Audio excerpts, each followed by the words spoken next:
Nous sommes le 3 novembre et depuis ce matin, 9h22 précise, les femmes françaises travaillent gratuitement jusqu'à la fin de cette année 2021 et ce, en raison de l'écart salarial avec les hommes. Une injustice dénoncée par les Glorieuses. Bonsoir Rebecca Amsalem, soyez la bienvenue sur TV5 Monde. Vous êtes la fondatrice de cette lettre d'information, cette newsletter comme on dit en anglais, les Glorieuses, économiste et militante féministe. Alors l'écart salarial entre hommes et femmes, c'est donc encore une réalité en 2021. À combien évaluez-vous cet écart ? Absolument. Alors, ce n'est pas nous qui évaluons l'écart. Nous, on prend en fait un chiffre qui a été produit par l'Eurostat, qui est l'organisme de statistiques européen, qui montre qu'il y a un écart de rémunération entre les femmes et les hommes à équivalent temps plein, qui est de l'ordre de 16,5%. Quand on parle d'écart salarial, en France, on peut, d'ailleurs partout dans le monde, on peut prendre plein de chiffres différents. Alors, pour moi, il y en a trois qui permettent d'expliquer trois réalités différentes. Ce chiffre de 16,5%, donc à équivalent temps plein. Il y a aussi ce chiffre qui est aux alentours de 10% environ, qui est à poste égal et à expérience égale. C'est ce qu'on appelle la discrimination pure.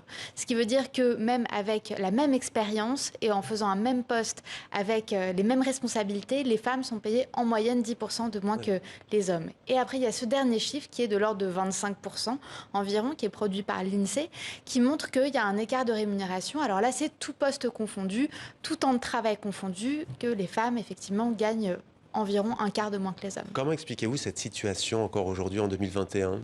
C'est aberrant. En fait, ce qu'on a tendance à dire depuis des années, c'est que si jamais les femmes gagnent moins, ce serait de leur faute.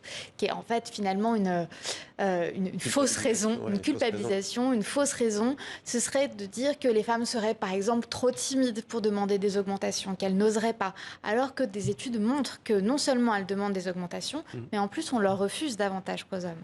Donc finalement, c'est ça, c'est une espèce de non-raison. L'autre raison, ce serait de dire que, en fait, finalement, pour arriver à une égalité de salaire, il faut un certain nombre de politiques publiques pour accompagner cette égalité.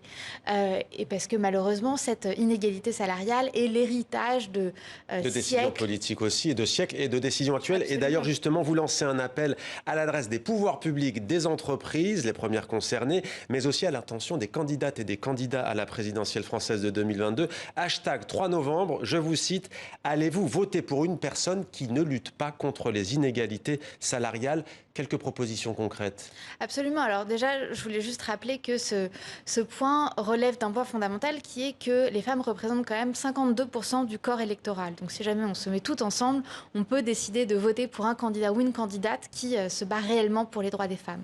Alors trois propositions. Les trois propositions, ce sont dans un premier temps le principe d'égale-conditionnalité. Appliquer ce principe-là, c'est donc conditionner l'accès au marché public, conditionner l'accès à des subventions ou encore aux prêts garantis par l'État à des entreprises qui respectent réellement cette égalité salariale. C'est un peu ce que j'appelle la mesure à 0 €. Ça ne coûte rien en plus finalement de faire cette mesure. La seconde mesure, c'est de revaloriser les métiers dans les secteurs qui sont à forte prédominance féminine. Les soignantes. Notamment. Par exemple, effectivement, les soignantes, les travailleuses qui travaillent dans le social ou encore le corps enseignant. Finalement, 65% du corps enseignant sont des femmes. Ça, c'est la seconde proposition. Et la dernière proposition, c'est de faire un congé parental à séparer entre les deux parents. Et en fait, ce qui est intéressant avec ces trois propositions, c'est qu'on ne les a pas sorties du chapeau. C'est des propositions qui ont fait leurs preuves dans des pays où les inégalités de salaire sont les plus faibles, comme par exemple en Islande, en Norvège ou encore au Rwanda. Il y a des exemples concrets. Donc, merci beaucoup d'avoir répondu à nos questions. Rebecca Amsalem, donc fondatrice des Glorieuses. Merci à vous. Merci.